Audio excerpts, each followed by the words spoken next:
तो 7.9 दिख रहा है, वो पॉइंट नहीं है, एक्चुअल में गुणा है।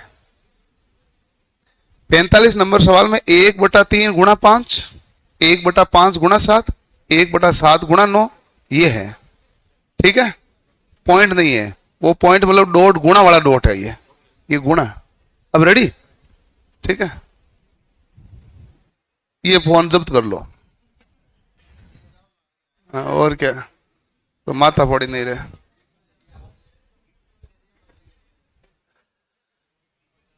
अब हमने 3 फेज इंडक्शन मोटर पूरा पढ़ लिया था कि नहीं पढ़ा? पूरा कहां पढ़ा?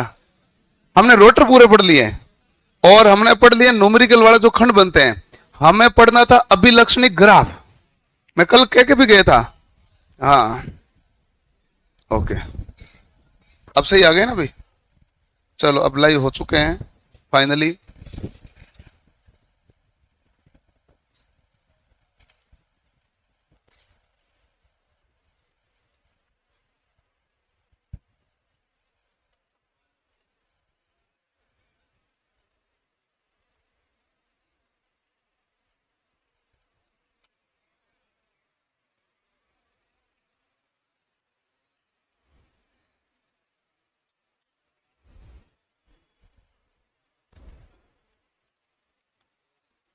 स्लिप टॉर्क वक्र या गति टॉर्क वक्र के बारे में हम देखेंगे। ठीक है,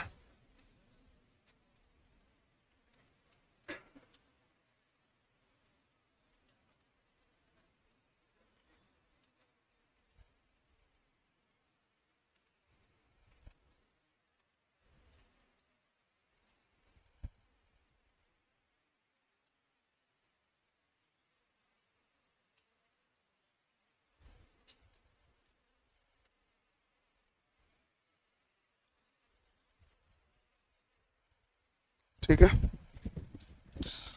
तो स्लिप टॉर्क वक्र व गति टॉर्क वक्र के बारे में देखेंगे, और इस वक्र यानी कर्व के बारे में ध्यान से देखना भाई, कर्व का निर्माण कैसे होता है।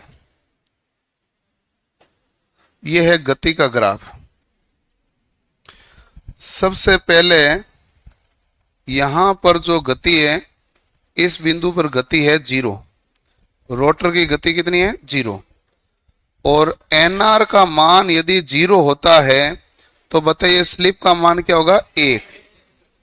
एनआर का मान 0 होता है तो स्लिप का मान क्या होता है? 1। और यहां पर ये हमारे पास गति करना प्रारंभ करेगा, तो ये हमारे पास है टॉर्क T, और वो गति क्या है? N। और ग्राफ किसके लिए बनेगा भाई? ग्राफ बनेगा स्लिप के लिए।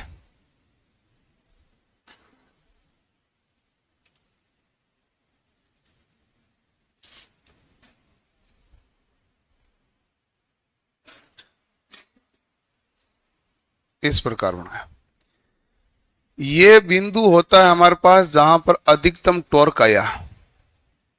इस बिंदु पर टॉर्क का मान क्या है? अधिकतम।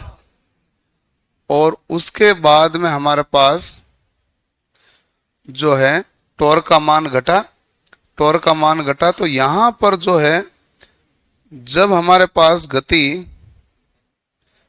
NS बराबर NR हो जाए, रोटर की गति किसके बराबर हो जाए? NS के बराबर हो जाए। जब बराबर हो जाएगा तो स्लिप का मान क्या हो जाएगा? 0। स्लिप का मान हमारे पास यहां पर 0 से 1 के बीच में चल रहा है। स्लिप का मान क्या चल रहा है? 0 से 1 के बीच में। इसको कहते हैं मोटरिंग मोड। मोटर में स्लिप का मान क्या होगा? 0 से 1 के बीच में। क्योंकि 0 कब होगा? जब शुरुआत में गति करना रोटर ने प्रारंभ ही नहीं किया है, तो रोटर की गति क्या है? 0। तो S बराबर क्या हुआ? NS माइनस NR बटा NS, और NR 0 है तो काट दो, तो NS बटा NS क्या आ गया? 1। और यहां जब रोटर की गति सिंक्रोनस गति के बराबर हो गई तो NS माइनस NR दोनों मान बराबर हो गए, और दोनों मान बराबर हो गए तो NS माइनस NR बटा क्या है? NS। जितना NS है उतना ही NR है, तो माइनस करोगे तो क्या आ जाएगा? 0। और 0 बटा NS बराबर क्या आ जाएगा? 0। इस मोड को कहते हैं मोटरिंग मोड। ठीक है, इस मोड को क्या कहते हैं? Motoring mode. अब इस मोटरिंग मोड में एक कंडीशन ध्यान रखनी है, जब अधिकतम टॉर्क आता है, अधिकतम टॉर्क के बाद में हमारे पास ये स्टेबल ग्राफ बन जाता है। क्या बन जाता है भाई? कंडीशन क्या आ जाती है? स्टेबल। स्टेबल आता है तो उसमें जो टॉर्क है वो हमारे पास स्लिप के समानुपाती है। टॉर्क स्लिप के क्या है? समानुपाती। जैसे जैसे स्लिप घट रही है तो टॉर्क भी क्या हो रहा है? घट रहा है। यहां होता है, ये कौन सा रीजन है? स्टेबल रीजन या स्टेबल क्षेत्र। तो स्टेबल क्षेत्र में जब टॉर्क है वो स्लिप के क्या है? समानुपाती। यहां से यहां तक जाते हो तो ये हमारे पास अनस्टेबल रीजन कहलाता है। क्या कहलाता है? अनस्टेबल। ये हमारे पास होता है अनस्टेबल रीजन, यानी स्थायी नहीं है रीजन। और अनस्टेबल रीजन के अंदर पूछे टॉर्क क्या होगा, तो ये होता है स्लिप के व्युत्क्रमानुपाती। जैसे जैसे स्लिप घट रही है टॉर्क क्या हो रहा है? बढ़ रहा है। और जब अधिकतम टॉर्क प्राप्त कर जाए तो उसके बाद कौन सा रीजन स्टार्ट हो जाएगा? स्टेबल। ये मोटर की कंडीशन है। ये मोड कौन सा है? मोटर का मोड। अब देखो कि इसके बाद में यदि मान लो रोटर की गति, यदि रोटर की गति स्लिप की गति से ज्यादा हो, मतलब सिंक्रोनस गति से ज्यादा हो जाए, तो बताओ पॉसिबल है क्या? नहीं। कल हमने लिखा था, हमने कहा रोटर की गति सदैव सिंक्रोनस गति से कम होगी, क्योंकि सिंक्रोनस के बल लगने के कारण ही तो रोटर घूम रहा है, इसलिए उसकी गति क्या होनी चाहिए? कम। तो वो तो थी मोटर का मामला। यदि आप रोटर की गति ज्यादा कर रहे हो, इसका मतलब आप खुद घुमाने लगे। आपने क्या कर दिया? खुद ने घुमाना शुरू कर दिया और ज्यादा तेजी से, तो रोटर की गति सिंक्रोनस गति से क्या कर दी? ज्यादा। जब खुद घुमाने लगे, प्राइम मूवर हो गया, तो फिर ये मोटर कहां? ये तो जनरेटर हो गया। क्या हो गया? जनरेटर। जब एनआर एनए से ज्यादा हो जाता है तो इस मोड को जनरेटिंग मोड कहते हैं। इस मोड को क्या कहते हैं? Generating mode. जब हमारे पास एनआर का मान एनए से ज्यादा हो जाए, उस मोड को हम क्या कहते हैं? Generating mode. ठीक है। जनरेटिंग मोड जो होगा उसमें स्लिप का मान क्या आ जाएगा भाई? एनआर बढ़ा है तो स्लिप क्या आ जाएगा? नेगेटिव। स्लिप आ जाएगा 0 से छोटा। तो 0 से छोटा होगा तो मान क्या आ जाएगा भाई? नेगेटिव, यानी कि ऋणात्मक। क्योंकि आप देख लो सूत्र में लिखे S बराबर NS माइनस NR बटा NS। अब आपके तो NR बड़ा है तो वैल्यू क्या आ जाएगी? माइनस की। तो वैल्यू क्या आ जाएगी? ऋणात्मक। ठीक है। अब इसके बाद में यहां इधर जो हम करेंगे वो इसको ब्रेक लगाना है मोटर को। तो ये हमारे पास ब्रेकिंग मोड है, या प्लगिंग ब्रेकिंग कहते हैं इसे। Plugging breaking. ठीक है। यहां पर इसमें स्लिप का मान है जो 1 से बड़ा और 2 से छोटा है। 1 से 2 के बीच में, तो ये कौन सा है? Plugging breaking. अब ब्रेक का मतलब क्या? रोटर को उल्टी दिशा में घुमा दो। जैसे कि हमारे पास S बराबर क्या होता है? NS माइनस NR बटा क्या है? NS। अब आप कहते हैं रोटर को उल्टी दिशा में घुमाओगे, उल्टी दिशा में घुमाओगे तो माइनस क्या हो गया? माइनस का NR। उल्टी दिशा में घुमाओगे तो गति क्या आ जाएगी? माइनस में। अब माइनस माइनस क्या हो जाएगा? प्लस। तो आपके पास क्या है भाई? NS प्लस NR बटा NS। बताओ मान 1 से ज्यादा आएगा कि नहीं आएगा? 1 से ज्यादा ही आएगा, क्योंकि आपने ब्रेकिंग करना है। ब्रेकिंग का मतलब क्या होगा? रोटर को उल्टा घुमाने लगे। रोटर को उल्टा घुमाओगे तो मोटर में क्या लगेगा? ब्रेक लगेगा। तो ब्रेकिंग मोड में हमारे पास स्लिप का मान कितना होता है? 1 से 2 के बीच में। जनरेटिंग मोड में स्लिप का मान क्या होता है? ऋणात्मक। और मोटरिंग मोड में स्लिप का मान क्या होता है? 0 से 1 के बीच में। 3 फेज इंडक्शन मोटर में स्लिप का मान क्या होता है? 0 से 1 के बीच में। मोटर का यही मोड है। मोटर का तो यहां से यहां तक ही है। ठीक है। जब रोटर की गति 0 होता है तो स्लिप का मान क्या होता है? 1। जब रोटर की गति हमारे पास सिंक्रोनस गति के बराबर है तो स्लिप का मान क्या है? 0। ये हमारे पास स्लिप 0 है तो यहां पर टॉर्क भी क्या होता है? 0। जबकि यहां पर टॉर्क 0 नहीं है। देख लो शुरुआत में टॉर्क का मान है कि नहीं है? ये टॉर्क का ग्राफ यही था। तो ये टॉर्क 0 नहीं है, लेकिन NS बराबर NR आएगा तो टॉर्क क्या आएगा? 0। पहले इस ग्राफ को बनाओ, फिर मैं तीनों मोड अलग लिखूंगा, मोटरिंग, जनरेटिंग, ब्रेकिंग। यहां से सवाल अच्छा बनता है और सारा सवाल बनता है स्लिप कर। लिख लो भाई साहब, भूल गए आप।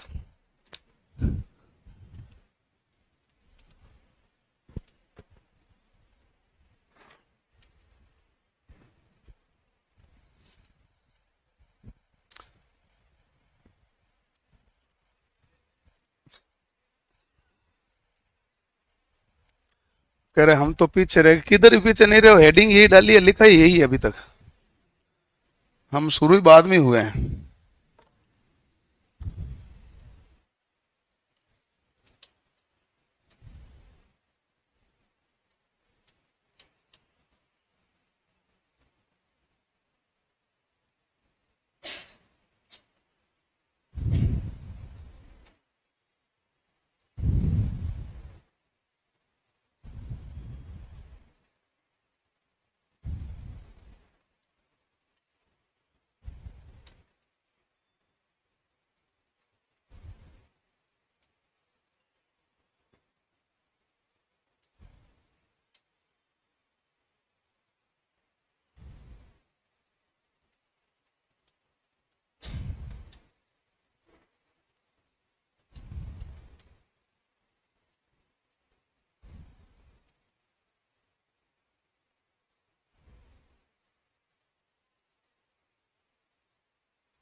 लिख लिया भाई।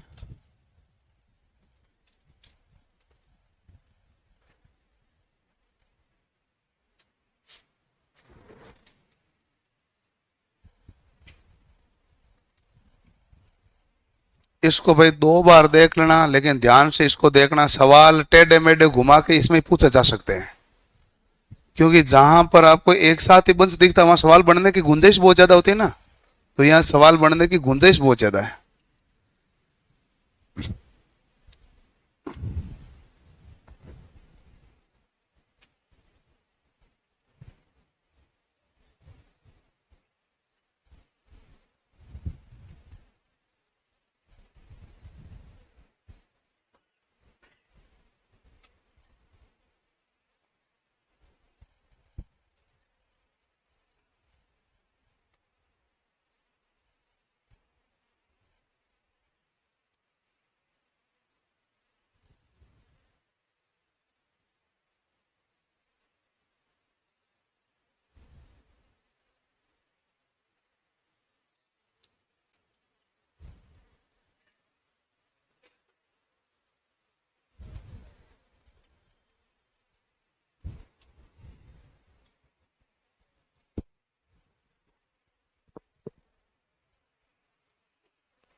लिख लिया भाई।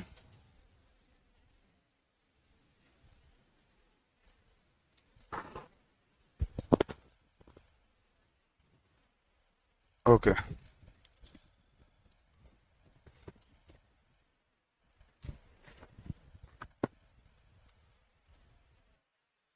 एक आपके ट्रांसफॉर्मर का टेस्ट नहीं हुआ ना? नहीं हुआ। एक तो कल आपके ट्रांसफॉर्मर का टेस्ट है, उसमें जो टॉपर 3 आएंगे उनको रामबाण बुक हम देंगे और उसके पैसे लास्ट 3 वालों से लेंगे। मतलब टॉपर को रामबाण बुक दी जाएगी, विधिवत रूप से टेस्ट होगा, जो टेस्ट के तरीके से टेस्ट होता है वैसे टेस्ट होगा, और कल टेस्ट होगा। टॉपिक का नाम है ट्रांसफॉर्मर, जितना पढ़ के आना पढ़ के आ जाना। टॉपिक का नाम बता दिया, टाइम आपको बता दिया, और सवाल आएंगे या तो 40 या 50, 1 घंटे का टाइम होगा। है? है? हाँ, एक से ट्रांसफॉर्मर से। टॉपिक का नाम एक ही है, ट्रांसफॉर्मर, ठीक है। और टॉपर को इनाम दिया जाएगा भाई, ये श्योर है। क्या है कि इसके बहाने तुम पढ़ भी लो।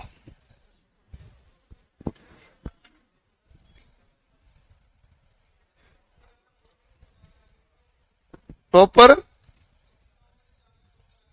2-3 से ज्यादा टॉपर आ गए तो कोई इसने आपको हमें हल्का में, मतलब हमारे पास बहुत किताबें हैं, तुम तो टॉप तो हो। हाँ, इतना क्या है। यदि 3 की फर्स्ट रैंक आई तो हम 3 को दे देंगे फर्स्ट रैंक, फिर सेकंड रैंक और देंगे, थर्ड रैंक और देंगे, ठीक है ना। जैसे मान लो कि 40 में से 38 नंबर 3 जन आए तो तीनों को फर्स्ट रैंक मान लिया जाएगा, तब तो ठीक है। नहीं आए तो ठीक है। तुम तो ये चिंता करो कि मैं पैसे बचाऊं कैसे, क्योंकि मैं लास्ट वालों से तो लूंगा। ठीक है। अब देखो कि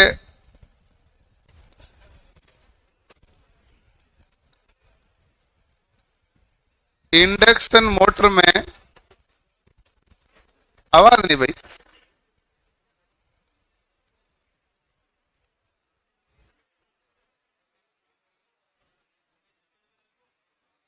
इंडक्शन मोटर में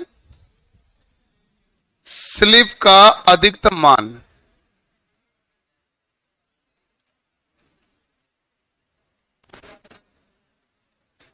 देखो कि अब से आपको टेस्ट देने के लिए तैयार रहना है। आपको हमेशा पहले टाइम बता दिया जाएगा और टेस्ट बताए जाएंगे, वो टेस्ट आपके होंगे। टेस्ट देने के लिए तैयार हो, क्योंकि हमारा स्टाफ फ्री हो चुका, किताबों का काम कर रहा था, लगभग हो गई, ठीक है ना। तो सारे बैठे बैठे क्या करेंगे, इनका टेस्ट लो। तो अब तो इसलिए आप तैयार हो, आपको टाइम टेबल पहले बता दिया जाएगा किसका टेस्ट होगा, क्या होगा। 3 फेज इंडक्शन मोटर में स्लिप का मान क्या होता है, एस, ठीक है। स्लिप का अधिकतम मान क्या होगा, एस। नहीं सॉरी, एस बराबर क्या आएगा, 1। स्लिप का अधिकतम मान एस बराबर क्या आएगा 1। ठीक है, और पूछें केवल इतना ही नाम दें कि स्लिप का अधिकतम मान क्या होता है, तो स्लिप का अधिकतम मान होता है 2।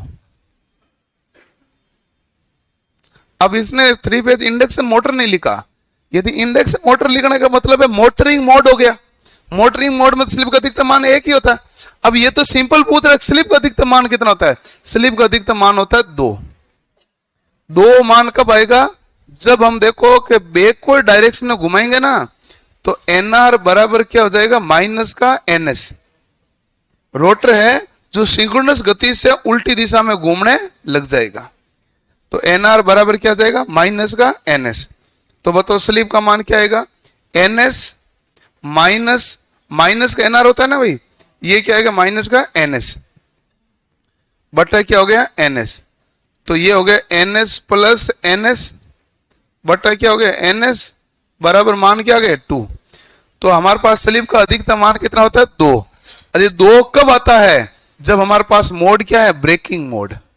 कब आया, ब्रेकिंग मोड में।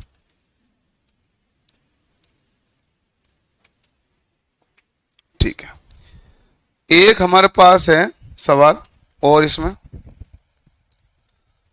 फॉरवर्ड स्लिप ज्ञात करते हैं। फॉरवर्ड स्लिप क्या होता है एस, और बैकवर्ड स्लिप का मतलब हो गया ब्रेकिंग, और बैकवर्ड स्लिप का मान होता है 2 माइनस एस। ये ध्यान रखना, ये सारे इंपॉर्टेंट पॉइंट है, ध्यान रखना भाई। फॉरवर्ड स्लिप तो हमारे पास मोटर है, बैकवर्ड स्लिप का मतलब ब्रेकिंग मोड है, और ब्रेकिंग मोड में अधिकतम मान कितना होता है 2, तो इसलिए स्लिप का मान क्या बनेगा 2 माइनस एस। बैकवर्ड स्लिप में हमारे पास मान क्या आएगा 2 माइनस एस, और फॉरवर्ड स्लिप का मान क्या होता है एस। ऑनलाइन वालों को बुक नहीं मिलेगी, टेस्ट के बाद में पीडीएफ दे देंगे। ऑनलाइन वाले नकल कर ले, पता नहीं किधर है, दिखते नहीं ना।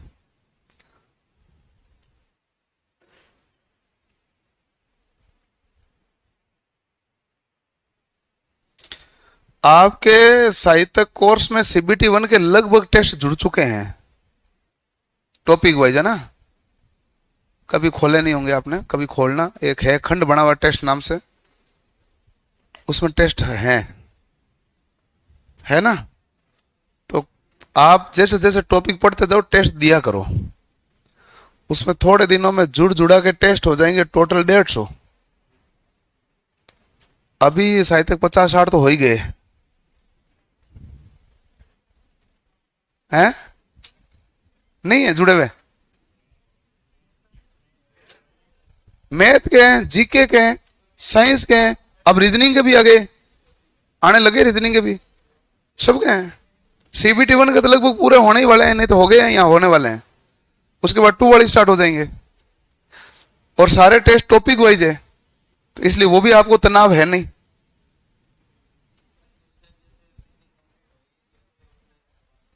नहीं वो तो हम करा देंगे, लेकिन आप खुद से जैसे आपका कोई रीजनिंग का टॉपिक पूरा हो, वो जाके टेस्ट दे दिया करो वहां।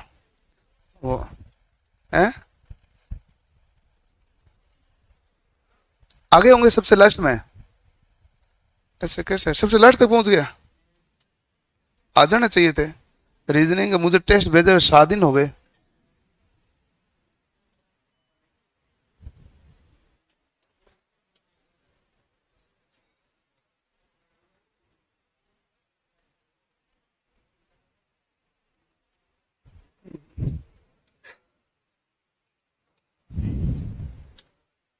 आज करता हूं मैं रीजनिंग, आज जुड़ा दूंगा सारे, वो कोई दिक्कत ही नहीं है। लिख ले भाई।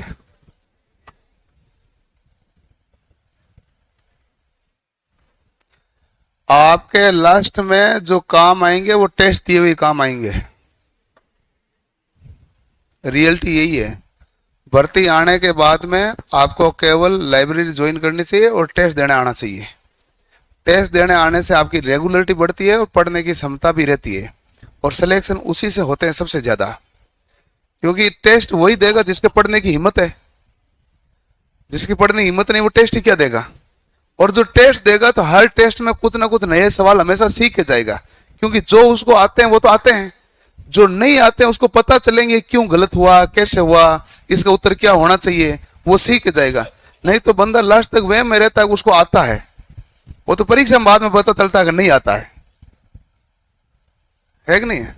लिख लिया भाई, क्या एग्जाम्पल बताओ। बैकवर्ड है ये, ब्रेकिंग मोड, उल्टा दिशा में घूमना, दो ही तो है ये, अभी तो मान निकाला मैंने, हैं? हाँ मान रखे भाई, अधिकतम मान कितना होता है, दो। बैकवर्ड स्लिप में अधिकतम मान क्या आएगा, दो। दो क्यों आएगा, क्योंकि रोटर को अधिकतम उतने गति से ब्रेक करा दो जितने से एनएस घूम रहा है। तो एनएस के विपरीत दिशा में एनएस की गति से आपने ब्रेक करवाया, तभी तो पूरा ब्रेकिंग मोड गया। एनएस क्या होता है, सिंक्रोनस गति। गति स्टार्ट कहां से होती है, सिंक्रोनस से। पूरा ब्रेक लगाना है तो सिंक्रोनस गति का विरोध कर दो पूरा ही, अब गति रही नहीं। ब्रेकिंग का मतलब तो तभी है ना भाई, क्योंकि गति शुरू ही कहां से हुई, ब्रेकिंग से। तो ये लिख लिया। अब लिखो मोटरिंग मोड।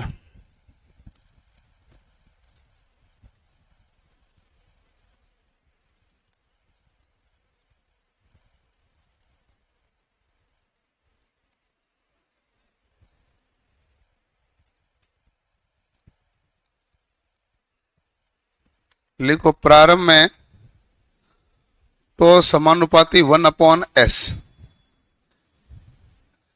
इसे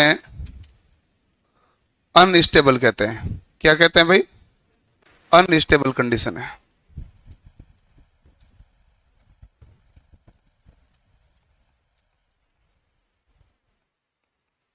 अधिकतम टॉर्क के बाद में तो समानुपाती क्या होता है, एस। ये क्या रीजन होता है, स्टेबल। 1/s होता तो ग्राफ बनता अति परवलय, और समानुपाती एस होता तो ग्राफ बनता है रेखीय।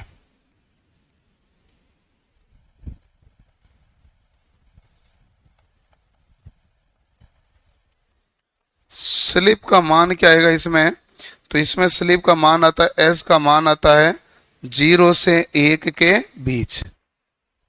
स्लिप का मान क्या आता है, 0 से 1 के बीच। और हमारे पास अधिकतम स्लिप का मान कितना होता है भाई, तो आप कहते हैं अधिकतम स्लिप का मान होता है 1।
लिख लिया भाई।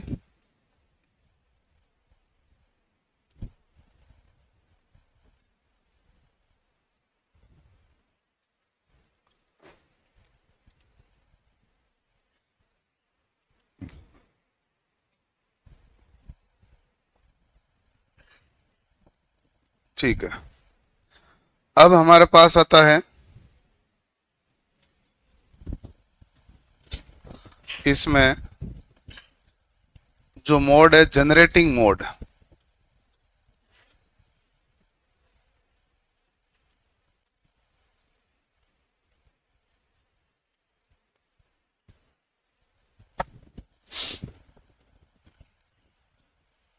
अगला मोड हमारे पास कौन सा आएगा भाई, तो अगला मोड आएगा हमारे पास जनरेटिंग मोड।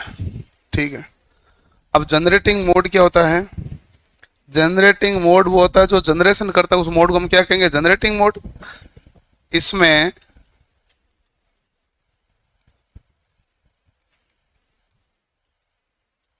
रोटर की गति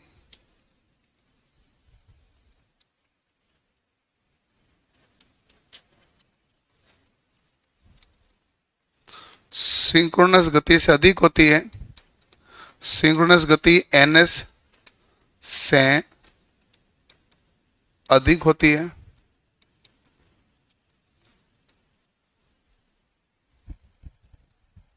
यानी कि nr is greater than ns।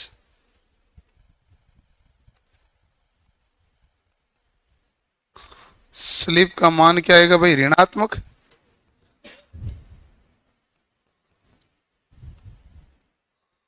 अर्थात s का मान है लेस देन जीरो आएगा। लेस देन जीरो का मतलब क्या होता है? ऋणात्मक ही तो होता है। ठीक है।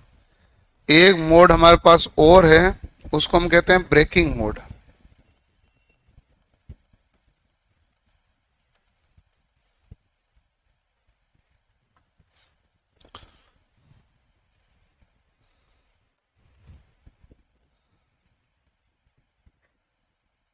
इसमें रोटर की गति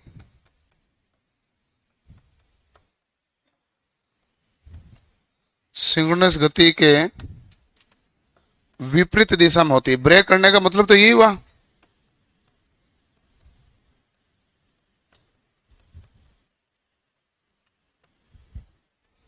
इसमें रोटर की गति सिंक्रोनस गति के विपरीत दिशा में होती है। जब रोटर की गति सिंक्रोनस गति के हमारे पास विपरीत दिशा में है तो स्लिप का मान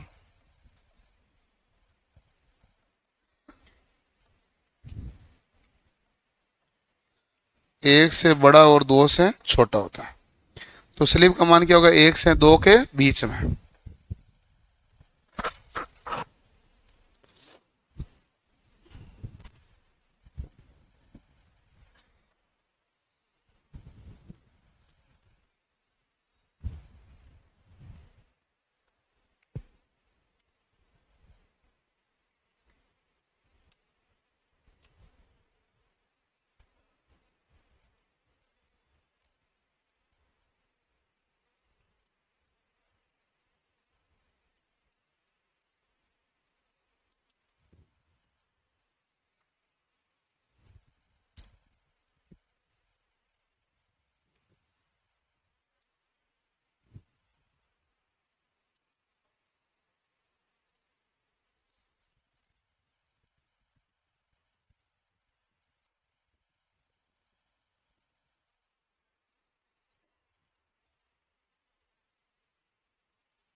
हो गया अभी?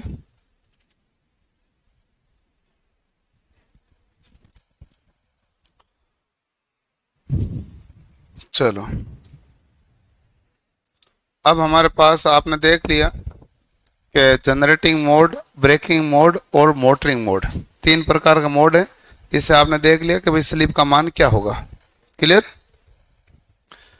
अब हम देखते हैं थ्री फेज इंडक्शन मोटर में हानियां।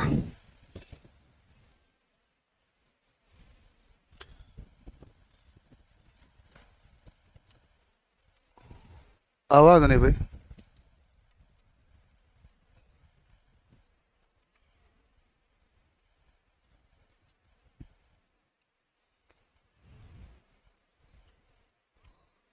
3 फेज इंडक्शन मोटर में हानियां। हानियों पर कभी न्यूमेरिकल तो नहीं पूछा है अपने, तो जेई में तो बहुत पूछा जाता है, अपने न्यूमेरिकल तो कभी नहीं पूछा। लेकिन इस हानियों का जो मैं पूरी लाइन बताऊं ना, पूरा ध्यान से देखना, उसमें से थ्योरेटिकल सवाल हमारे जरूर पूछता है। न्यूमेरिकल नहीं पूछा लेकिन थ्योरेटिकल जरूर पूछता है। न्यूमेरिकल पूछने में पूछ सकता है, अभी तक नहीं पूछा गया है। ठीक है, तो ध्यान से देखना भाई, 3 फेज इंडक्शन मोटर में हानि। सबसे पहले तो आप ये कहोगे कि आपने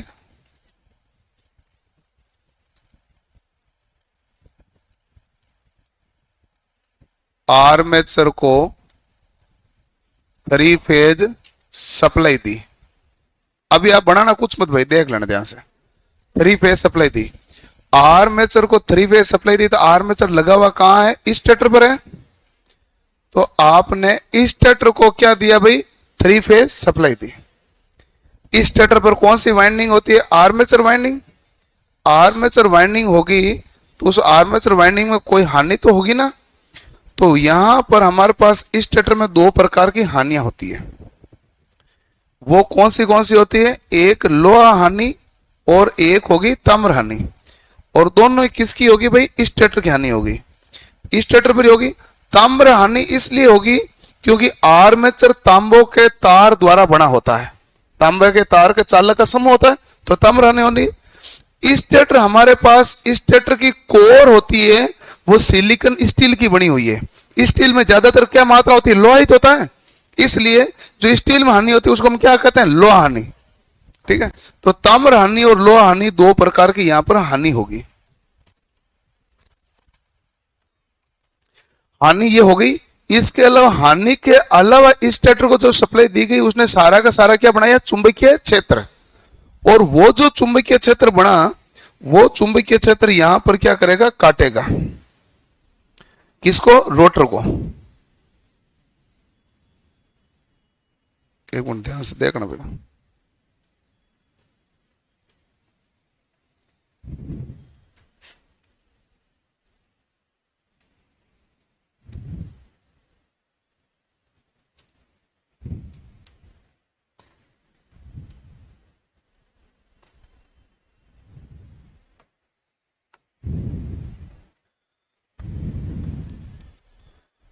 तो ये हमारे पास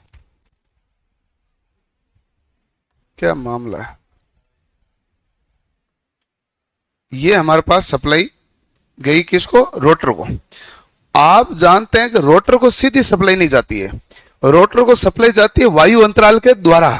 बीच में क्या आता है? रोटर तो हमारे पास ये है, ये हमारे पास आर्मेचर की कोर, बीच में हमारे पास क्या होता है? वायु अंतराल। तो वायु अंतराल होता है कि नहीं होता है? तो यहां पर जो शक्ति होगी वो रोटर की इनपुट शक्ति है। वो क्या है? रोटर की इनपुट शक्ति। आप ध्यान से देख लेना, वापस समझाना नहीं पड़े। क्योंकि आर्मेचर को आपने 3 फेज सप्लाई दोगे, किसको? आर्मेचर को। आर्मेचर को सप्लाई दोगे तो आर्मेचर में हानि तो होगी, एक ताम्र हानि होगी, एक लोहा हानि होगी। इसके अलावा जितनी भी इसके पास जो चुंबकीय क्षेत्र बना, वो चुंबकीय क्षेत्र किसको काटेगा? रोटर को। यही मामला है। ठीक है, तो रोटर को दी जाने वाली शक्ति क्या होगी? रोटर की इनपुट शक्ति। रोटर की इनपुट शक्ति कह दूं, या मैं इसे वायु अंतराल शक्ति भी कह दूं। क्या कह दूं?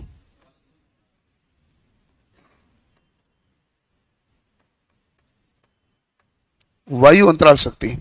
वायु अंतराल शक्ति को डिनोट किया जाता है पीजी से, एयर गैप पीजी से डिनोट किया जाता है। ये होता है हमारे पास आई स्क्वायर आर बट्टा क्या होता है? एस। एस है स्लिप का मान। ठीक है, ये कौन सी शक्ति कहलाती है? वायु अंतराल। वायु अंतराल हमने शक्ति दे दी। शक्ति देने के बाद में जो रोटर है, उस रोटर में हानि होगी कि नहीं होगी? तो रोटर में हानि होती है ताम्र हानि। रोटर में कौन सी हानि होती है? ताम्र हानि। रोटर में ताम्र हानि होगी, वो होगी बी पी कॉपर। कॉपर हानि हुई। और ये क्या होगी भाई? आई स्क्वायर आर। ये कह रहा है रोटर के प्रतिरोध पर डिपेंड करेगा। रोटर का प्रतिरोध ज्यादा तो हानि क्या होगी? ज्यादा। रोटर का प्रतिरोध कम है तो हानि क्या होगी? कम। आपने शक्ति दी पी जी। पी जी में से पी सी यू यानी पी कॉपर है वो क्या हो गई हानि। बाकी शक्ति जो बची है वो क्या कहलाएगी यांत्रिक शक्ति। बाकी शक्ति यहां पर जो जाएगी वो क्या कहलाएगी यांत्रिक शक्ति। यांत्रिक शक्ति होती है हमारे पास पीएम मैकेनिकल पावर, और यांत्रिक शक्ति यानी मैकेनिकल पावर है ये क्या होगी भाई जो पीजी देंगे इनमें से पी कॉपर घट गया, बाकी शक्ति हमारे पास क्या बचेगी आगे शक्ति जाएगी वो कौन सी होगी यांत्रिक। क्योंकि आपने इनपुट शक्ति कितनी थी वायु अंतराल शक्ति, इनमें से ताम्र हानि को घटा दो तो बाकी शक्ति कौन सी है यांत्रिक शक्ति। अब इस यांत्रिक शक्ति तो आपने जो दे दी, इसके बाद यहां पर होगा इसमें घर्षण हानि भी तो होगी। जब यांत्रिक यानी कि शाफ्ट घूमने लगेगी तो हानि कौन सी होगी घर्षण हानि। घर्षण हानि कह दो या यांत्रिक हानि भी कह दो, यांत्रिक शक्ति देने के बाद में होगी भाई घर्षण हानि कह दो या क्या कह दो यांत्रिक हानि। ये हानि घटा दोगे तो आउटपुट में हमारे पास क्या आएगी शाफ्ट पर शक्ति आएगा कि नहीं आएगा। लास्ट में शक्ति आएगी शाफ्ट पर शक्ति। तो शाफ्ट पर शक्ति बराबर क्या आएगा तो आप कहेंगे पी एम माइनस घर्षण। यांत्रिक शक्ति में से घर्षण हानि घटा दोगे तो वो शक्ति कहां पर उपलब्ध हो जाएगी शाफ्ट पर। क्योंकि ये कह रहा है कि रोटर घूमने लगेगा, जब रोटर को शक्ति तो आ गई, जब रोटर घूमेगा तो बेरिंग में घर्षण होगा कि नहीं होगा, घर्षण होगा तो वो हानि घर्षण हानि भी तो आएगी। तो यांत्रिक शक्ति जितनी अवेलेबल हुई है उतनी शाफ्ट पर थोड़ी मिलेगी, उसमें से कुछ क्या हो जाएगा घर्षण, और घर्षण के अलावा जो बची वो क्या बचेगी शाफ्ट पर उपलब्ध शक्ति, और शाफ्ट पर उपलब्ध शक्ति है ये यांत्रिक कार्य संपन्न करेगी। हमने दिया क्या है 3 फेज एसी सप्लाई, और शाफ्ट पर शक्ति मिली है तो क्या कार्य करेगी यांत्रिक, यानी कि विद्युत ऊर्जा से यांत्रिक ऊर्जा बनी।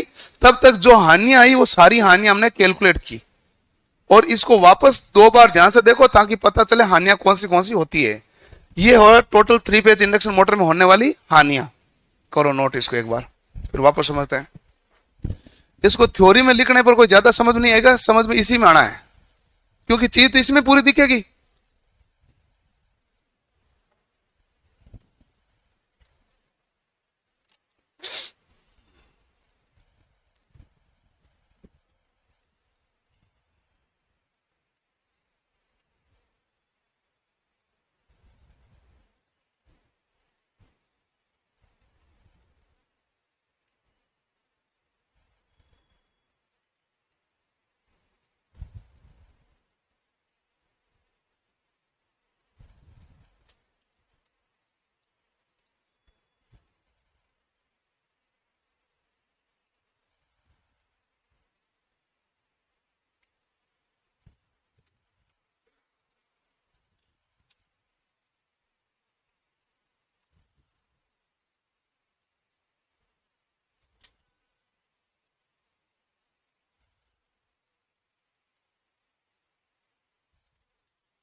लिख लिया भाई।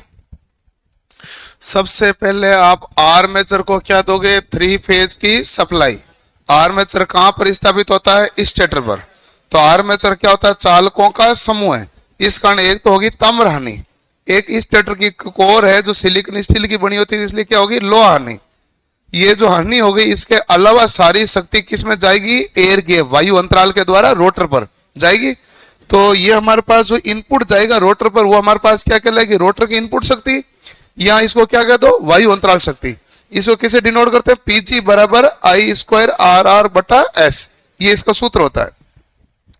जब रोटर में शक्ति जाएगी तो रोटर में एक ताम्र हानि होगी, क्योंकि रोटर में भी चालक तार लगे होंगे।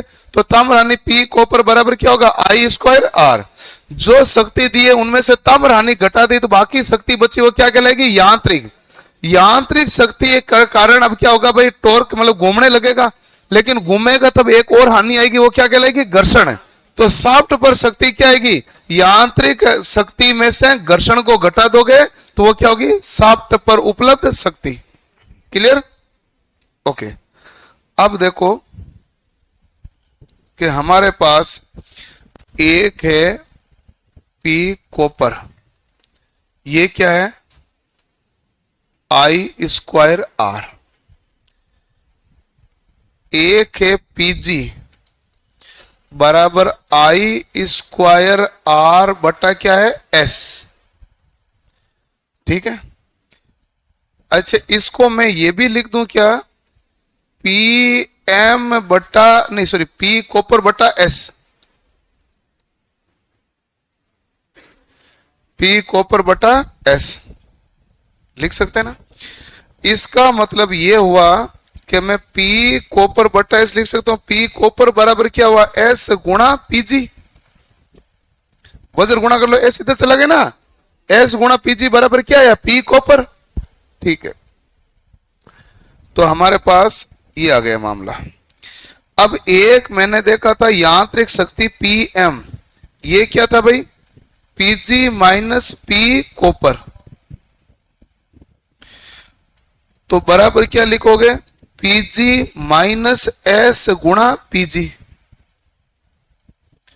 तो पी एम बराबर क्या है, आप इधर पीजी ले लोगे कॉमन, तो यहां पर क्या बचेगा, 1।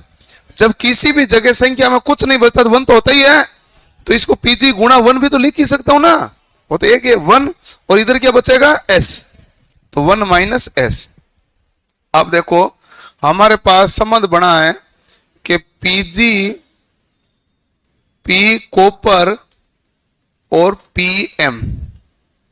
पीजी को मैं पीजी लिख दूं, कोई दिक्कत है ही नहीं, सेम तो लिख ही सकता हूं। पी कॉपर बराबर एस गुणा पीजी बना, अभी आपने सूत्र बनाया था। पी एम बराबर 1 माइनस एस गुणा पीजी बना। यदि अनुपात है तो सभी में पीजी को काट दिया, क्या बचा भाई, 1 अनुपात एस अनुपात 1 माइनस एस। ये संबंध बनता है इन पे, लिख लो। ये इसके आगे न्यूमेरिकल करना, जो जूनियर इंजीनियर की तैयारी कर रहे हैं वो इसके आगे न्यूमेरिकल कर लेना, ये आता काम है। आईटी वालों के इतना ही आता है, ये भी अतिरिक्त में ही है, वो पहले वाला था ना वही आता है।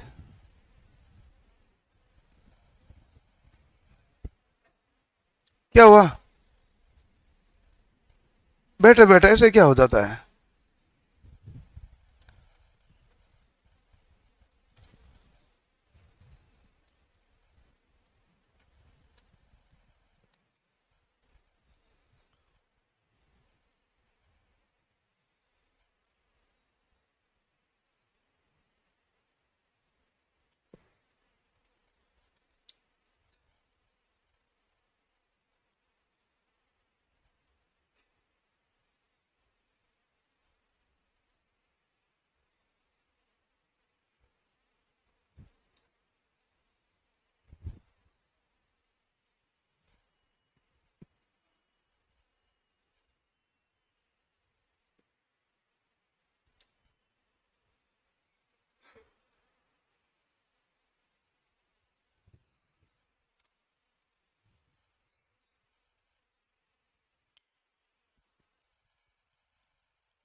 हो गया भाई।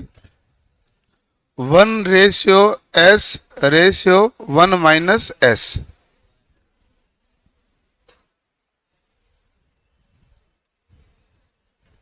ठीक है। ओके।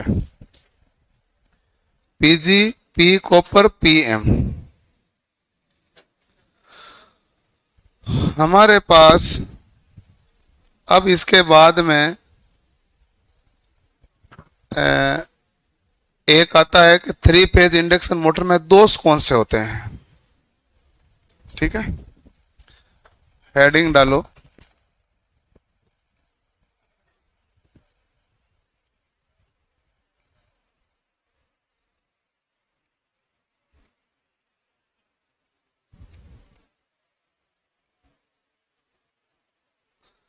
3 फेज इंडक्शन मोटर में दोष।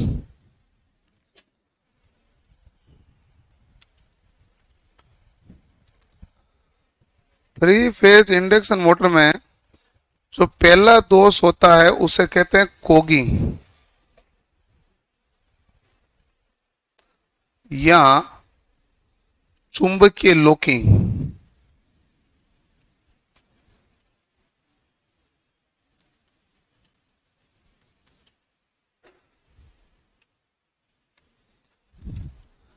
इसका अन्य नाम एक और भी है, दंत लॉकिंग। दंत मतलब टिथ, दंत लॉकिंग। ये क्यों होता है, कारण क्या है कि स्टेटर और रोटर में खांचों की संख्या या तो एक समान है या खांचों की संख्या का जो अनुपात है वो पूर्णांक है।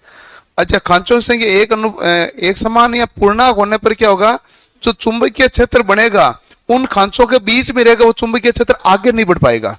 जब चुंबकीय क्षेत्र आगे नहीं बढ़ पाएगा तो रोटर घूम नहीं पाएगा। इसलिए उसे हम क्या कहते हैं, चुंबकीय लॉकिंग। क्योंकि चुंबकीय क्षेत्र क्या हो गया, लॉक हो गया। और ये लॉक केवल और केवल कब हो सकता है, जब हमारे पास रोटर व स्टेटर दोनों में खांचों की संख्या क्या हो जाए, या तो एक समान या फिर पूर्णांक आ जाए। क्योंकि पूर्णांक आएगी तो बहुत जगह तो एक समान बनेगा ही बनेगा, सेम चुंबकीय लॉकिंग बन जाएगी। इसलिए वो कारण क्या हो जाता है, कोगिंग या चुंबकीय लॉकिंग कहलाता है। स्टेटर व रोटर में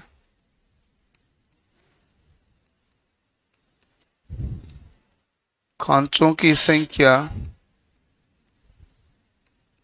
एक समान या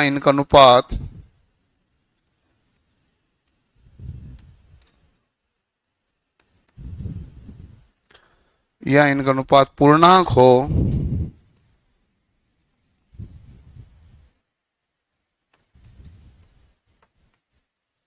इस स्टेटर में रोटर में खांचों की संख्या एक समान या इनका अनुपात पूर्णांक हो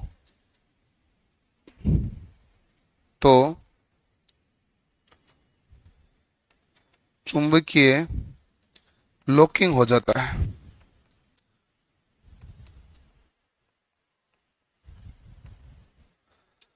इसका ये तो कारण हुआ। इस कारण के लिए हम निवारण क्या करेंगे भाई, निवारण है स्क्विरल केज रोटर को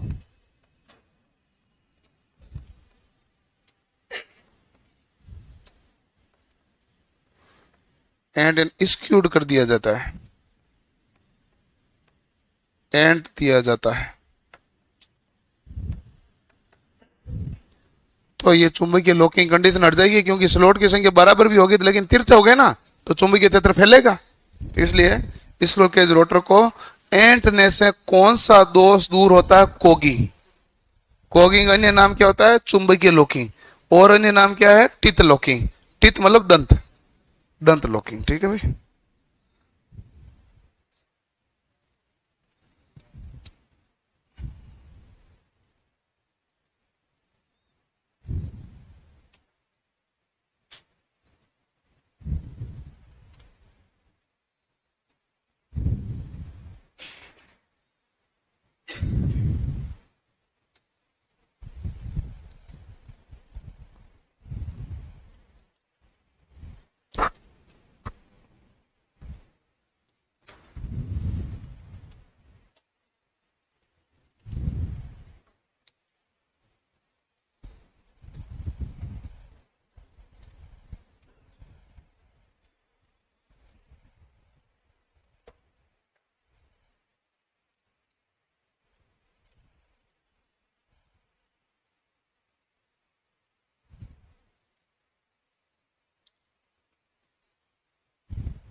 हो गया भाई?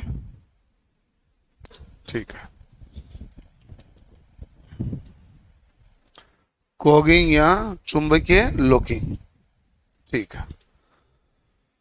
अगला है हमारे पास सेकंड नंबर, उसे हम कहते हैं क्राउलिंग।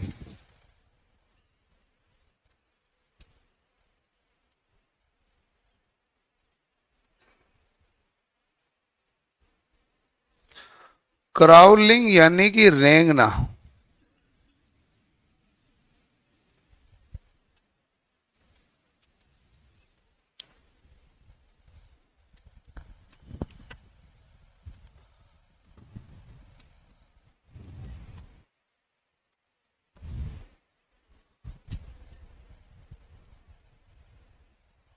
इसमें हार्मोनिक्स उत्पन्न हो जाते हैं।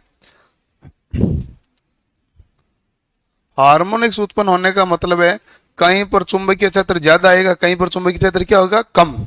कहीं ज्यादा हो जाए, कहीं कम हो जाएगा, तो मतलब मशीन की गति बहुत ही कम हो जाएगी। उसे कहते हैं रेंगना। मतलब बहुत धीरे गति से चलेगी तो हम कहेंगे इसे चलना नहीं कहते, इसे क्या कहते हैं, रेंगना। तो वो इस कारण इस दोष का नाम क्या है, क्राउलिंग यानी रेंगना। इसमें हार्मोनिक्स के कारण इसकी गति मूल गति की 1/7 हो जाती है। क्या हो जाती है, मूल गति की 1/7। इसका निवारण कैसे करोगे,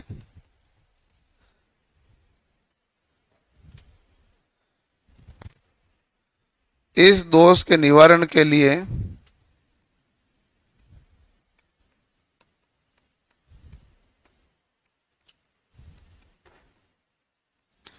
वितरित वाइंडिंग, वितरित मतलब डिस्ट्रीब्यूटेड, वितरित वाइंडिंग या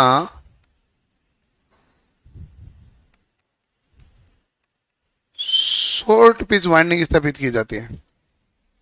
वितरित वाइंडिंग या शॉर्ट पिच वाइंडिंग स्थापित की जाती है।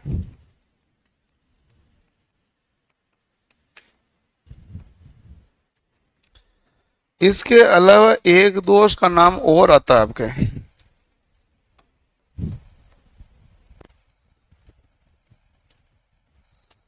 इससे आप कहते हैं इचिंग।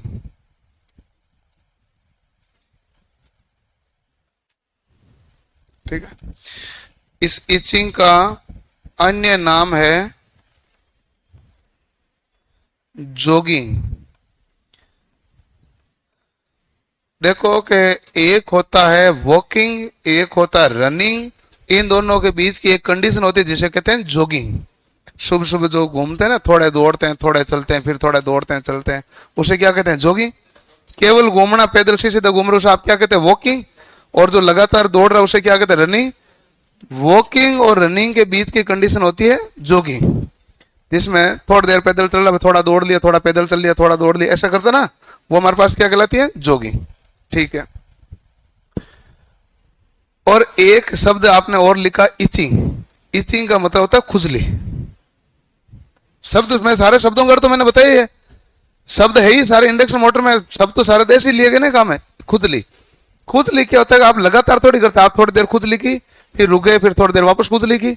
जॉगिंग भी ऐसे ही हुआ, आप थोड़ी देर दौड़े, थोड़ी देर पैदल चले, थोड़ी देर दौड़े, थोड़ी देर वॉकिंग की, थोड़ी देर दौड़े, ऐसे ही हुआ, उसे हमने क्या कहा, जॉगिंग। ठीक है। और इचिंग क्या हो, थोड़ी देर खुजली की, थोड़ी देर रुके, फिर खुजली की। तो इसलिए एक तो आपके परीक्षा में सवाल पूछा गया है, इचिंग का अन्य नाम क्या है, जॉगिंग।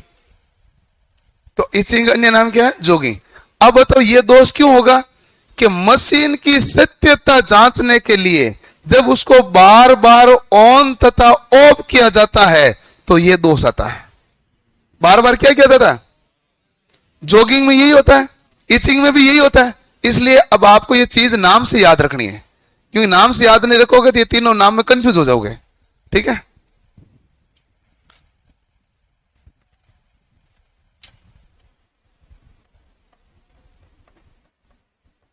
मशीन की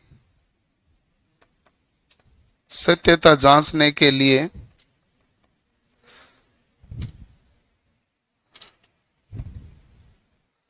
इसे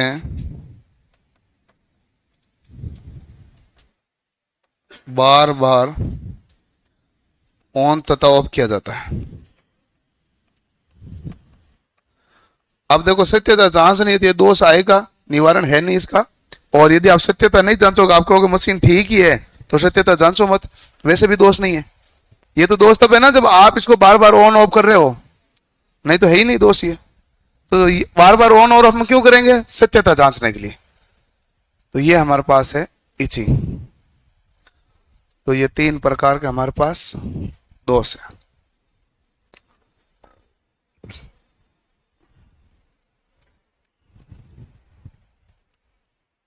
हो गया। क्राउलिंग का मतलब क्या होता है? क्राउल मतलब रेंगना। तो इसे याद रह जाएगा कि मशीन की गति बहुत धीमी हो गई है। क्राउलिंग मतलब क्या हो गया? रेंगना, यानी गति क्या होगी? धीमी। कोगिंग कह दो, ये उसका नाम क्या है? चुंबकीय लॉकिंग, यानी चुंबकीय क्षेत्र फैल नहीं रहा, एक जगह कंडीशन पर लॉक हो गया। लॉक तभी होगा जब स्लॉट की संख्या क्या है? बराबर। यहाँ जो रोटर स्टेटर ने उत्पन्न चुंबकीय क्षेत्र किया, वो रोटर के उतने हिस्से में आ रहा, आगे फैल ही नहीं रहा है। इसलिए हमें क्या करना? उसको तिरछा कर दो। अब वो क्या होगा? पूरे में फैल जाएगा। ठीक है। तो ये 3 दोष हो गए, 3 निवारण हो गए। नाम ध्यान रखना, क्योंकि लड़ाई इस काम की नहीं, आपको आधी तो लड़ाई नाम की लड़नी है। आप नाम भूल जाएंगे ना, किसका नाम क्या है, तो पहली लड़ाई तो नाम की है, तो इसलिए नाम तो याद रखना अनिवार्य है। उसके बाद ध्यान रखना कि क्या दोष है क्या नहीं है। कोगिंग, क्राउलिंग और जोगिंग कह दो या इचिंग कह दो। हो गया? ओके। इतने कितने होशियार हो, इंडक्शन मोटर के साथ साथ मैथ पढ़ लेते हो। क्योंकि इंडक्शन मोटर खुद अपने आप में भारी मामला है, मैथ खुद अपने आप में भारी मामला है, इसके साथ साथ मैथ पढ़ा जाए ये तो पॉसिबल है ही नहीं। लिख लिया? क्या हुआ? क्या हुआ? क्या कह रहे हैं?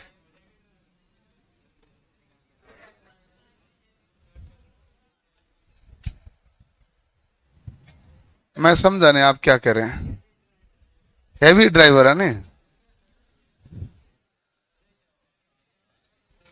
नहीं, दोनों साथ साथ पढ़ पाना मुश्किल है भाई। ये सब्जेक्ट अपने आप में भारी भरकम है। ये तो अपन स्कूल के समय करते थे कि भाई जब टीचर आगे सामाजिक विज्ञान पढ़ा रहे हैं, हम पीछे बैठे बैठे विज्ञान के ना वो होमवर्क कर रहे हैं। क्योंकि उनको पूरे 1 घंटे के अंदर एक पैराग्राफ में 2 पैराग्राफ पढ़ाना होता था। कंपटीशन में ये थोड़ी ना है।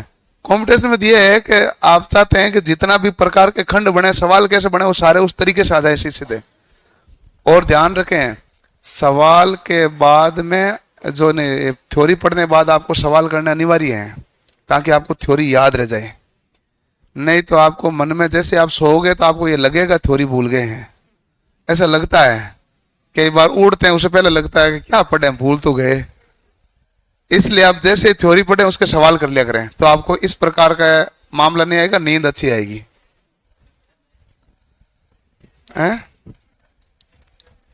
अब है 3 फेज इंडक्शन मोटर की गति नियंत्रण।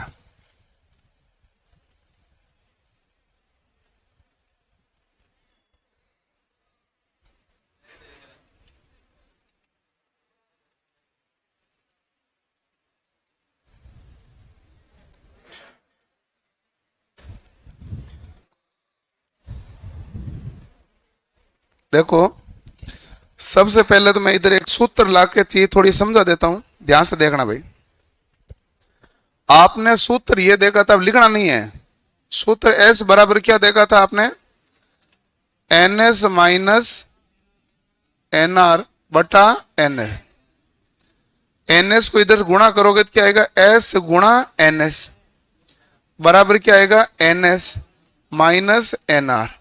एन आर को इधर लूंगा और ये उधर ले जाऊंगा, तो क्या बनेगा? एन आर बराबर एन एस माइनस एस गुणा एन एस। यही बना कि नहीं बना? तो एन आर यदि हमारे पास ये है तो एन एस ले लो कॉमन। कॉमन लेगा तो यहां क्या बचेगा? 1 माइनस क्या हो गया? एस। तो NS गुणा 1 माइनस S, ये होता है रोटर की गति। और मोटर की गति और रोटर की गति तो सेम ही होती है, जो रोटर की गति है वही मोटर की गति। तो आप कहेंगे भाई NR बराबर क्या हो गया, NS गुणा 1 माइनस S, ठीक है। और NS का मान क्या होता है, 120 गुणा F बटा P, ठीक है ना, इंटू 1 माइनस S। अब आप कहोगे भाई गति को नियंत्रण करना है तो यहां तो एक आवर्ती को नियंत्रण कर लो, या किसको कर लो, पोलों को, और यहां हमारे पास क्या बचा हुआ है, स्लिप। ये तीन चीजें थे ना जो नियंत्रण करने लायक है। ये तीन चीजों में से किसी को भी नियंत्रण करोगे तो गति क्या होगी, नियंत्रण। इसके अलावा थोड़ी ना यहाँ कुछ नियंत्रण करने के लिए। तो हमारे पास एफ पी और 1 माइनस एस है ना, तो एस है। एस हमारे पास नियंत्रण होगा टॉर्क से। टॉर्क एस के क्या होता है, समानुपाती। स्टेबल कंडीशन में, अनस्टेबल कंडीशन में क्या होता है, व्युत्क्रमानुपाती। और जो टॉर्क होता है वोल्टेज के वर्ग के समानुपाती होता है। तो इस हिसाब से हमारे पास स्लिप क्या हो जाएगा, हमारे पास कंट्रोल किया जाएगा। स्लिप कंट्रोल करोगे तो भी, ये एनआर लिखना था, स्लिप कंट्रोल करोगे तो भी गति क्या होगी, कंट्रोल। आवर्ती कंट्रोल करोगे तो भी गति क्या होगी, कंट्रोल। पोलों की संख्या के द्वारा भी गति क्या होगी, कंट्रोल। गति की ये संख्या कंट्रोल करने का ये आपके 3 तरीका है। क्लियर, करो इसको नोट। उधर वाले को भले मत लिखना, मेरे हिसाब से मैंने तो आपको ला के दिखा एक आया कैसे है, ये जरूरी चीज तो यही है।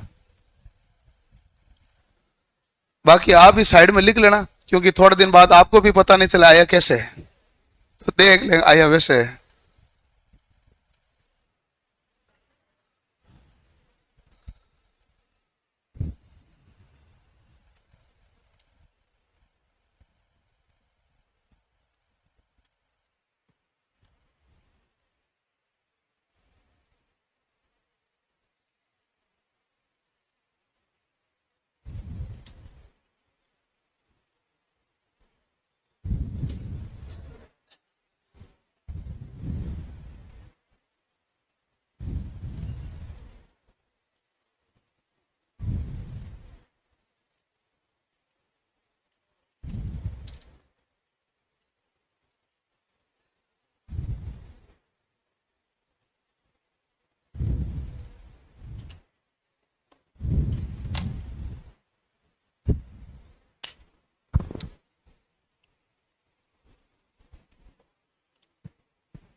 लिख लिया भाई, कोई दिक्कत नहीं। तो 120 गुणा एफ बटा क्या हो गया भाई, पी। तो 120 गुणा एफ बटा पी इंटू 1 माइनस क्या हो गया, एस। ये हमारे पास है रोटर की गति का मामला। अब देखो कि पहला लिखो वोल्टेज द्वारा नियंत्रण।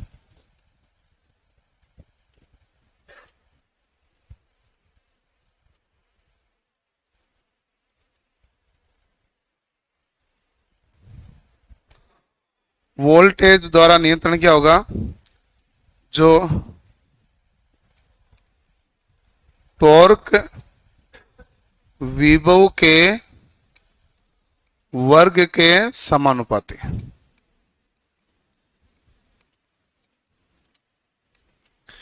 तो टॉर्क हमारे पास विभव के वर्ग के क्या हो गया भाई, समानुपाती। तो टॉर्क नियंत्रण होगा, टॉर्क से हमारे पास स्लिप नियंत्रण हो गया, और स्लिप से गति क्या हो जाएगी, नियंत्रण। दूसरा होता है आवर्ती द्वारा नियंत्रण।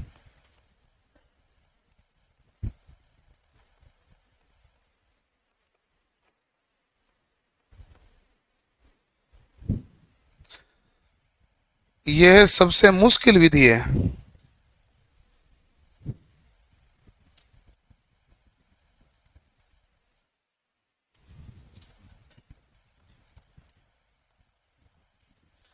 आवर्ती को परिवर्तित करना कठिन है, इसलिए विधि क्या होगी भाई, मुश्किल विधि होगी। बाकी गति होती है वो आवर्ती के क्या है भाई, व्युत्क्रमानुपाती, सॉरी 120 गुणा ए बटा पी समानुपाती है ना, तो समानुपाती है। तीसरा हमारे पास क्या है, पोलों की संख्या पर, या पोलों की संख्या द्वारा। अब इसमें हमारे पास क्या होगा भाई, पोलों की संख्या के क्या होगा, व्युत्क्रमानुपाती। पोलों की संख्या ज्यादा होगी तो गति क्या होगी, कम। लेकिन ये तो मोटर चालू होने के बाद में चेंज थोड़ी कर सकते हो, ये तो मोटर चालू होने से पहले पोल बदलना पड़ेगा कि भाई 1500 आरपीएम नहीं घुमाना, हमें तो 1000 ही घुमाना है, हमें तो 750 घुमाना है।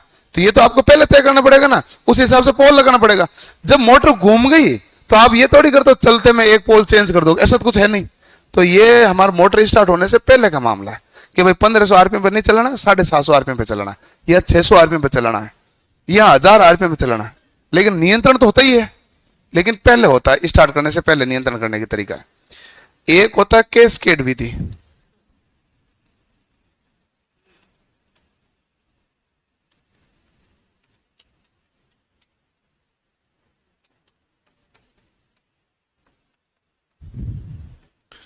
दो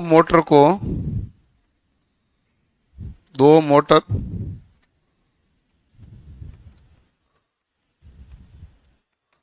अलग अलग पोल की श्रेणी क्रम में संयोजित है। इससे भी हमारे पास क्या होती है भाई, गति को क्या किया जाता है, नियंत्रण। इस विधि को कहते हैं कैस्केड। पांचवा है प्रतिरोध नियंत्रण द्वारा।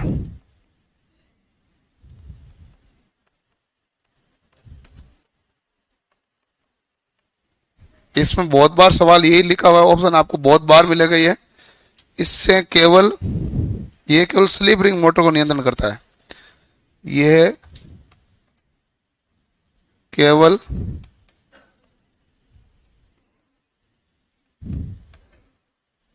स्लिप रिंग मोटर का नियंत्रण करता है, क्योंकि 3 फेज रियोस्टेट किस में लगा होता है, स्लिप रिंग मोटर में लगा होता है ना, वाउंड रोटर। तो प्रतिरोध नियंत्रण, प्रतिरोध के द्वारा तो उसी में नियंत्रण होगा। प्रतिरोध का मान कम तथा ज्यादा करके गति का मान को परिवर्तित केवल कौन सी मोटर में किया जाएगा, स्लिप रिंग में। आपने कल 3 फेज रियोस्टेट किस में लगाया था, स्लिप रिंग में। तो ये नियंत्रण विधि केवल और केवल वहीं काम में ली जाती है, और ये सवाल कई बार पूछा गया है। तो नियंत्रण करने की ये हमारे पास 5 विधियां हैं। अब किसी का कोई डाउट्स है तो पूछ लो।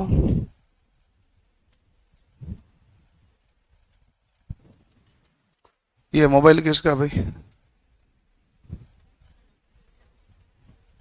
लो देना।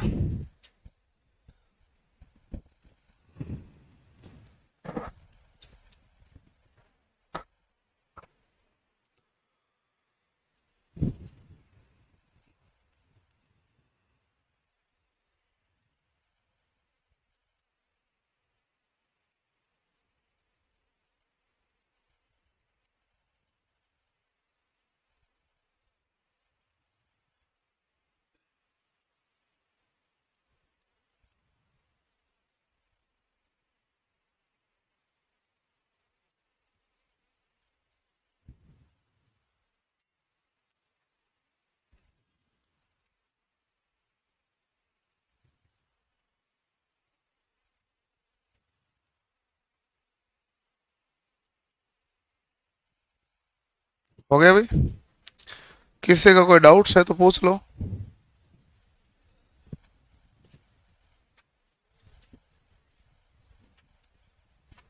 अगली क्लास में अपन पढ़ेंगे वो एक भाग इसका बचा हुआ है, जो आज वाली क्लास वैसे भी होगा नहीं। कौन सा है, स्टार्टर। 3 फेज इंडक्शन मोटर के स्टार्टर। स्टार्टर कौन से होते हैं, आप थोड़ा सा घर से कल पढ़ के भी आना, कौन से होते हैं? DOL डायरेक्ट ऑनलाइन, और क्या होता है? स्टार डेल्टा, इसके अलावा ऑटो ट्रांसफॉर्मर स्टार्टर, और इसके अलावा 3 फेज रियोस्टेट स्टार्टर। 4 ही होते हैं। DOL जो स्टार्टर है ये वोल्टेज कम करता है कि धारा? कुछ नहीं करता, डायरेक्ट ऑनलाइन है, नाम है उसका यही है, DOL डायरेक्ट ऑनलाइन है, तो वोल्टेज कम करेगा नहीं, धारा। और बाकी हमारे पास डायरेक्ट वोल्टेज कम करेगा, चाहे ऑटो ट्रांसफॉर्मर हो चाहे स्टार डेल्टा हो, 3 फेज स्टार्टर है वो धारा को नियंत्रण करेगा। उसमें कितने कॉन्टेक्ट पॉइंट बने होते हैं वो सब कुछ रहते हैं। लिख लिया भाई? ओके, अभी नहीं लिखा? लिख लो भाई। क्या हुआ? टीचर शब्द के टीचर क्या शिक्षक दिवस पर, टीचर्स डे पर 2 शब्द यही है कि पढ़ो, पढ़ोगे तो ही सफलता प्राप्त करोगे।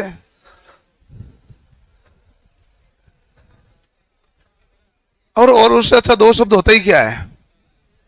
आप अभी गांव गए होंगे, देख लिया होगा, घर वाले जैसे खेती में काम करते हैं, आप पढ़ लो, नहीं तो आपको भी यही करना है। और खेती में कई पर तो कई जगह तो फसल अच्छी है, कई जगह फसल है खराब, लास्ट में बारिश हुई नहीं है, तो कई जगह नहीं हुई, कई जगह हुई, सब जगह ऐसा मिक्स मामला है। तो पता चला होगा कि खेती करना बड़ा मुश्किल है, क्योंकि आपने एक लाइन सुनी होगी, प्रकृति में कोई भी चीज है जो मतलब सुरक्षा की दृष्टि से नहीं होती है, अनकवर्ड रहती है। तो खेती तो अनकवर्ड होती है, जब तक आप फसल काट के खेत से ले जाओ और मंडी में बेच नहीं दो तब तक खतरा रहता है। कभी भाव चले जाते हैं, कभी मूंग काले पड़ जाते हैं, कभी गुण पड़ जाते हैं, तब जो भी है, कई बार मतलब जो भी होता है अलग अलग मामला होता है ना। तो प्रकृति में कोई सुरक्षा तो है नहीं। हाँ लो पढ़ लो भाई।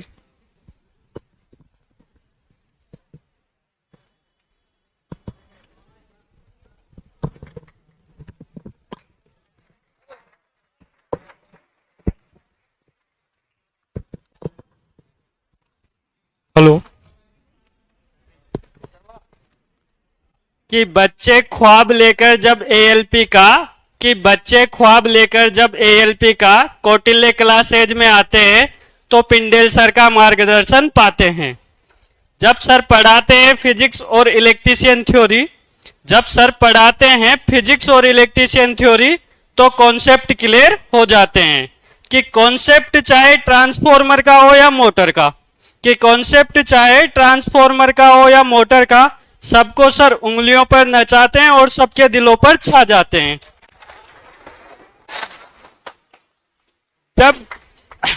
जब बारी आती है वोल्टेज और करंट की तो बच्चे खुश हो जाते हैं। जब सर कराते हैं न्यूमेरिकल और समझाते हैं कैपेसिटर तो बच्चों के फ्यूज उड़ जाते हैं। फिर पिंडेल सर लगाते हैं एमसीबी और दौड़ाते हैं करंट तो बच्चे ऑटो मोड पर आ जाते हैं। जब बच्चों में आता है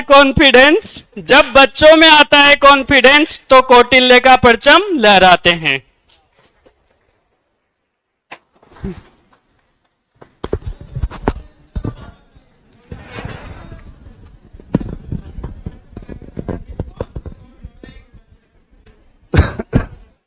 बहुत बढ़िया भाई। हैं?